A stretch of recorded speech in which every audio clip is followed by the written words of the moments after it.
Okay, good afternoon everybody. This is DK from Mr. V Amps and welcome to Gambling with Dead Koby.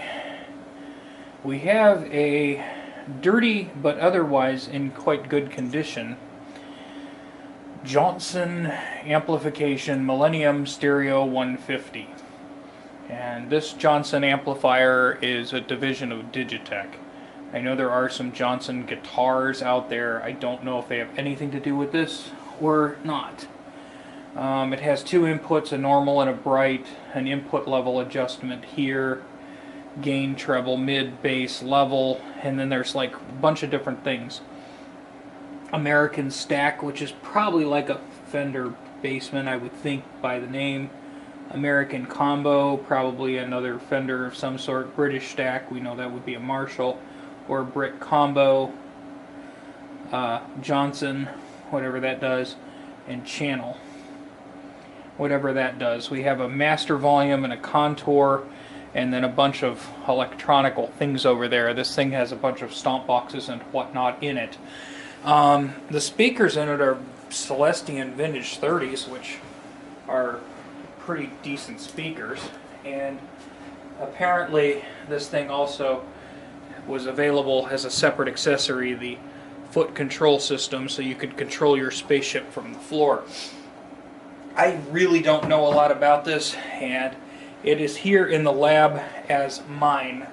This is part of the, not exactly the auction series, but this is sort of watch DK gamble, buy something and then find out if it works later. And of course, as soon as you turn the camera on, then somebody's going to call you. Alright, so we're going to find out together if this works.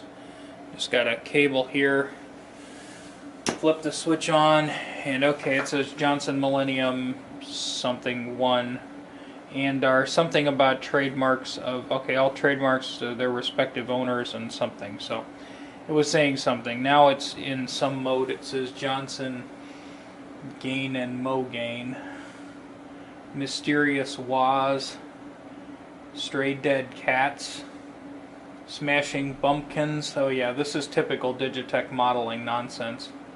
Dick Dale, just somebody was on his classic SRV. Okay, Brown Sound. E. Johnson Clean, Foxy Lady. I think I know what they're trying to go for with that. Run Like Gilmore, Bluesy Twin Solo. All right, whatever. Let me turn the master volume up a little bit and put my, let's get some input level here.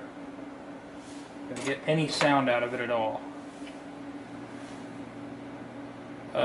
No.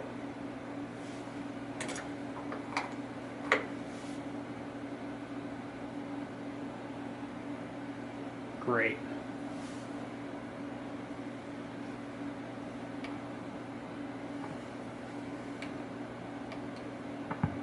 Oh, I heard something.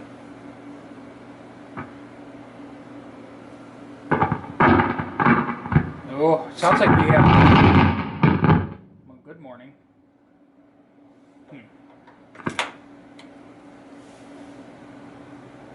Do we have some really flogged input jacks here? It sounds like it wants to work.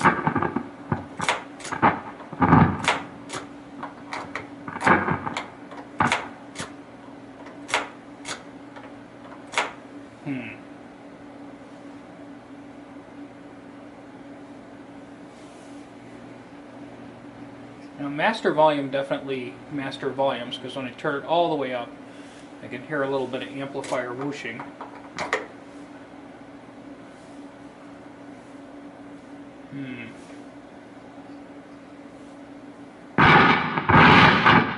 Okay, yeah, it's whooshing. I think this input level pot is filthy.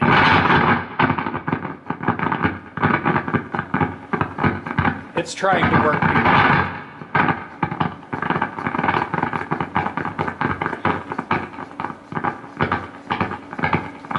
We will be cleaning this, obviously. It's like one of the few analog controls on this. Master volume and input level are analog. The rest of these are like digital clicker switches.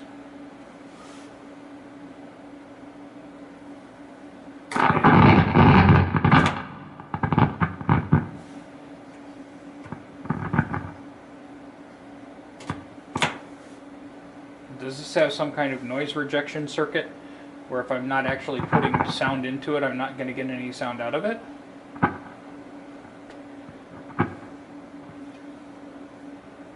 Because obviously all the clicks and pops are registering on the screen that they exist.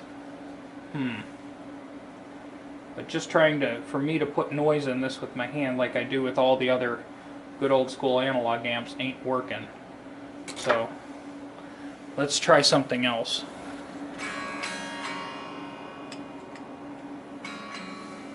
Okay, so trying to get guitar noise into it ain't working either. That is thinking about it.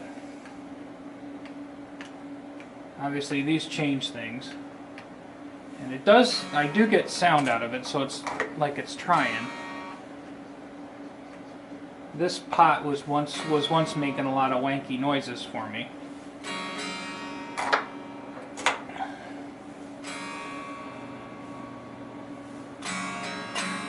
But yeah, it's just not sensing any input signal, but yet it can.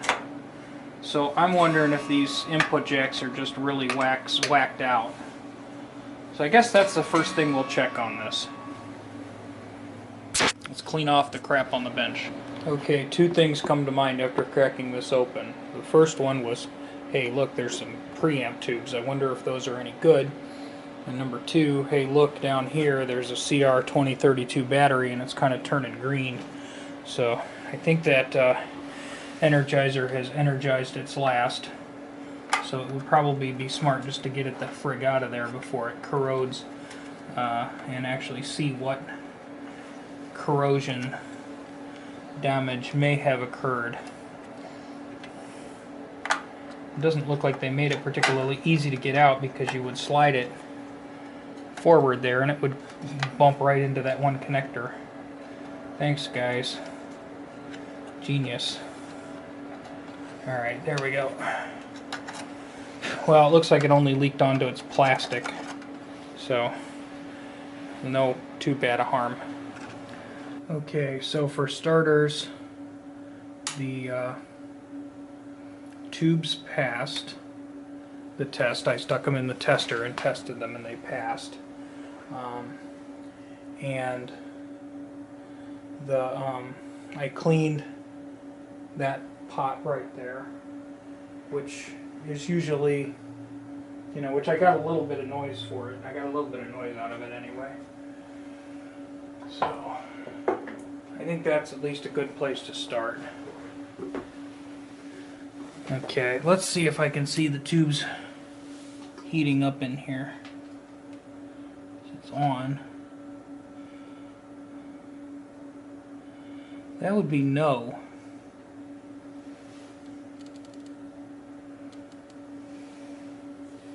One would think you would see the filaments of these tubes coming up to temperature, and I do not see that at all.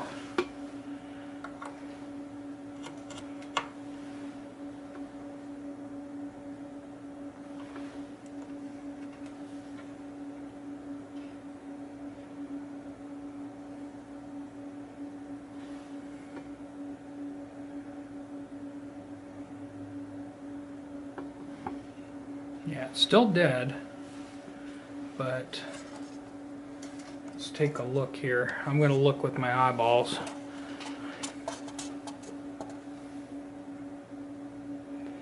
I see no filament glow on those tubes. So this is the part where I say, well, that explains something. Wonder where those tubes get their voltage from.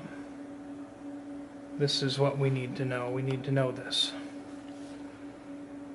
I bet there's a whole rail that maybe like powers the backlight and the tubes, and that whole rail might be dead. It should be obviously 6 volts or 12 volts. Okay, so I read some schematics on this, and that's our power supply board over here, right? And obviously the tubes are over here. These are all labeled. Most of them, there's like +5, -5, or plus 32, plus 12, minus 12. Those voltages all check out. B plus is like 320 volts, and then there's a thing for digital ground. And then there's two of these. One of them says VPR, VPR maybe. That one's about 11 volts, 11, 12 volts. And then there's another one that says VLED/UH, which is 0. And 0 is not a good number because that is the, according to the schematic, that is the filament supply for the tubes. So we got to figure out why VLED over here is 0. Okay, so here's the fun part. I have a schematic for the main board, for these two boards, but not for the power supply. Great. That's okay though. VLED, whatever this is, I mean, I would guess it would be 12 volts. That just makes sense. It goes past this capacitor, and then it comes up to the leg of this, what appears to be a transistor, but I'm going to guess it's a voltage regulator. And I don't think that is voltage regulating, but I can't tell what it is because I got the metal shelf stuck on it. It's one of these like weird clip-on ones. So I'm going to take that out and have a look at what it actually is. Okay kids, you can see I got one bridged in here. I got to put that voltage regulator back in. There's a bunch of these white resistors here that are labeled as F1, F2. These are actually fusing resistors. They're just like a simple metal film resistor. And after a certain amount of amps flow, they go poof, and one of them went poof. So I obviously don't have the official fuse resistors, but you can take a resistor that will fail open like a metal film and figure out how many amps at however many volts. This is about unloaded. It's about 13 volts. So 13 volts trying to drop whatever, you can figure it out. And it's not obviously as good as a fusing resistor, but if I'm gonna order one of these, it's gonna slow down process big time. Okay, so I think I've resolved the problems with the power supply. I really hate the way they did the heat sinks for these voltage regulators because it's impossible to remove the voltage regulator really without risking damaging the heatsink. It's just dumb. Thanks guys. But the power supply has been fixed to my knowledge, so I suppose now we just turn it on and see if it catches on fire. Alright, and the amp isn't going to turn on because I don't have any of the other gubbins plugged into it, but the power supply itself should be on and we should be able to read some voltages. So the voltage we didn't have before was the one that was said like VLED, I think that's what it was.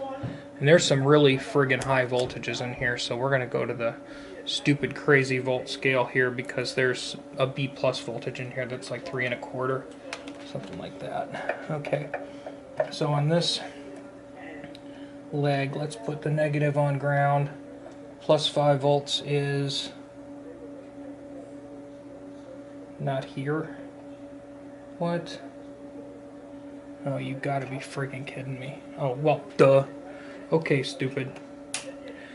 Always take and plug your transformer into your board. Okay, now we're ready for sparks. So, we turn that on. That should put power to our board. And our board should be emitting voltages now. Allegedly. 5 volts says 4 volts. Okay, it's probably really 5 volts. Let's go back to a scale. Well, yeah, 5 volts, 4.9 volts. Okay, good. 12 volts is 11.9. That's acceptable. 32 volts is 45.6. It's unloaded, so 5 volts is 5 volts. That should be I think that's a minus 12. Yep. I can't see, and I'm not going to get my head in the way of the camera at the moment. This is B plus, so this should be like off the rails high. What? 17.2. Wait a minute, that's supposed to be like a couple hundred volts. What the frig?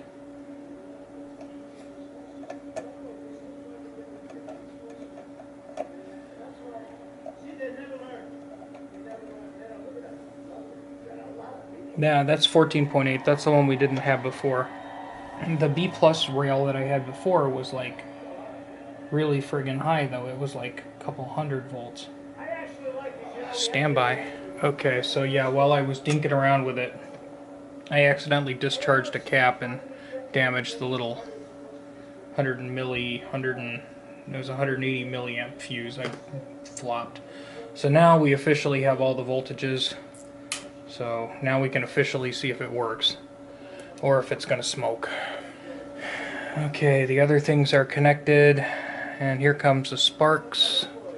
In 3, 2, 1, click. Oh, hey, look at that. This lights up now, and so do those. And our tube filaments are lighting up too. Cool. I don't know, we might have a chance here, people. Alright. What happens when I just leave YouTube run in the background? I don't know if you can hear that. Oh yeah. I got output.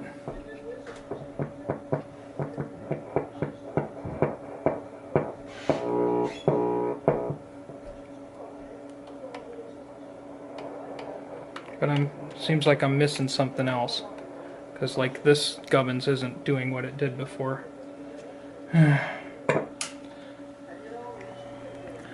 Okay, so more monkeying around with the power supply, and now I have all the voltages. So now we're going to turn it on and see what catches on fire.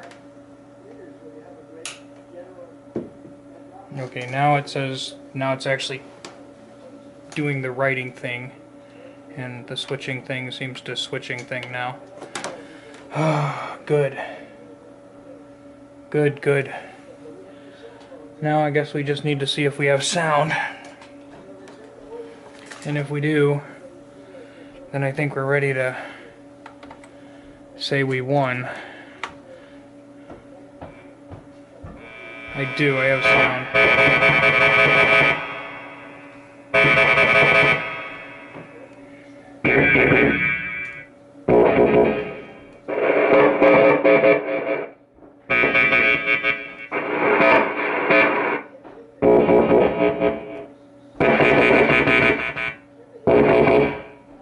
Yeah.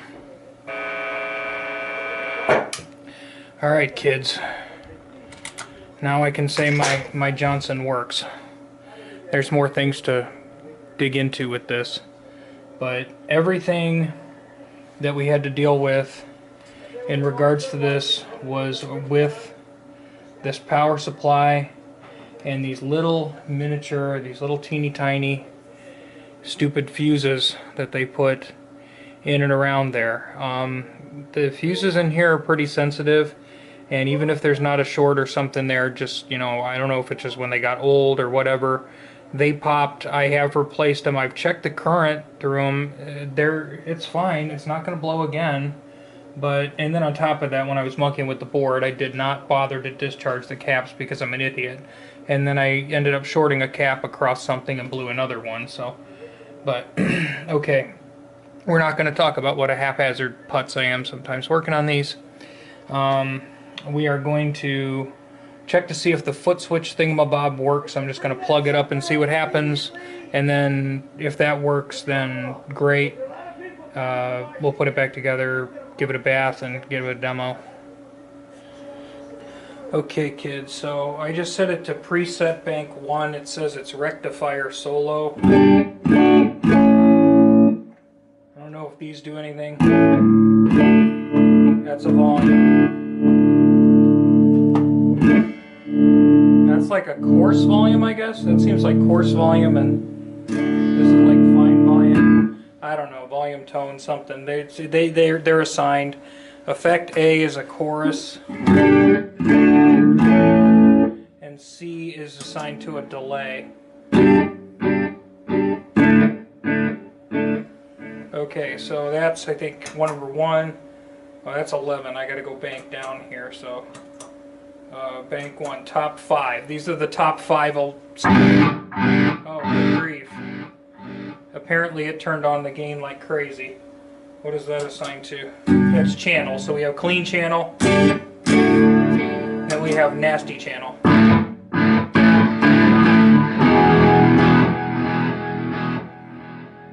Nasty channel in outer space.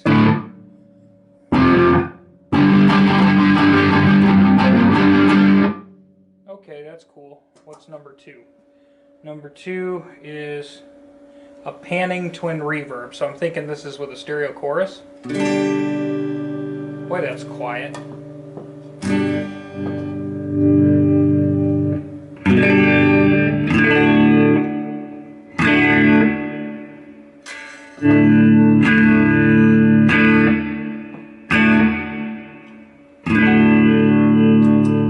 There's no effect there, and that's the channel. So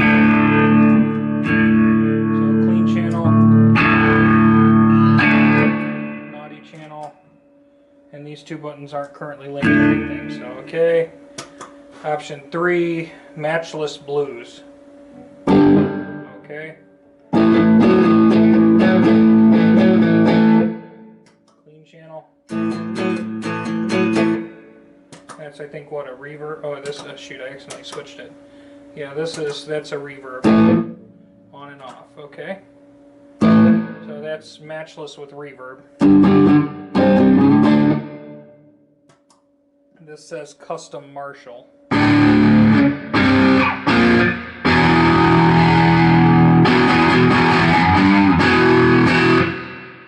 With reverb. Wow.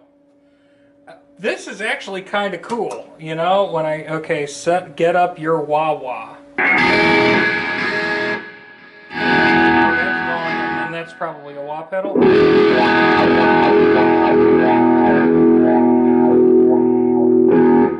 Okay, fair enough. This is 65 blackface, allegedly.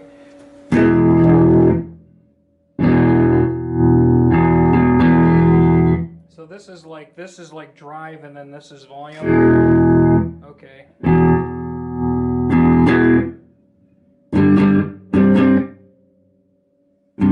Where's the reverb? What's effect C? Spring tank. They don't have that on with any kind of intensity. Effect A.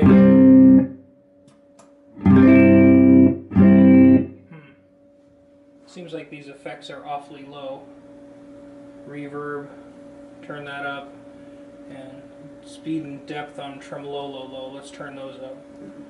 Oh yeah. So they were just saved really low.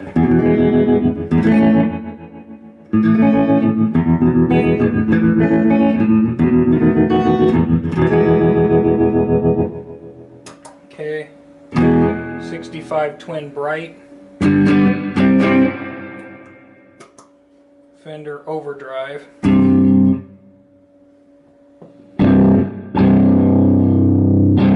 So yeah, you can. This is like, I guess this is gain. Yeah, that's gain. Oh yeah, the numbers on the screen are changing in real time.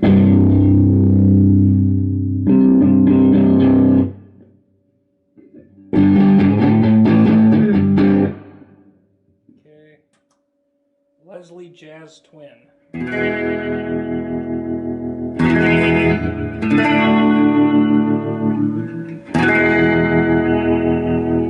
Oh, and this is like the speed of it.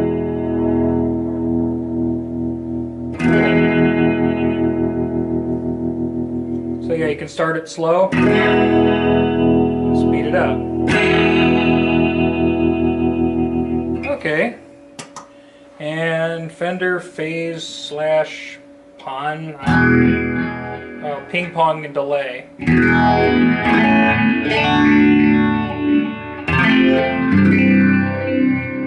So this thing apparently has 100 brain boxes in it, where it can go through 100 different presets, and I'm obviously not going to do that to you, but it's obviously working. Cosmetically it's good. It looks like somebody stored it in some place that was a little damp. The body of the thing is plywood, so that's all good. But the grill cover there was particle board, and it kind of swelled and deformed a little bit. I'd like to clean the grill cloth, but other than that, I've wiped the dust off of it, and it's in good shape, and it's working very good now that we fixed that pesky power supply. So, hooray for helium and gerbils.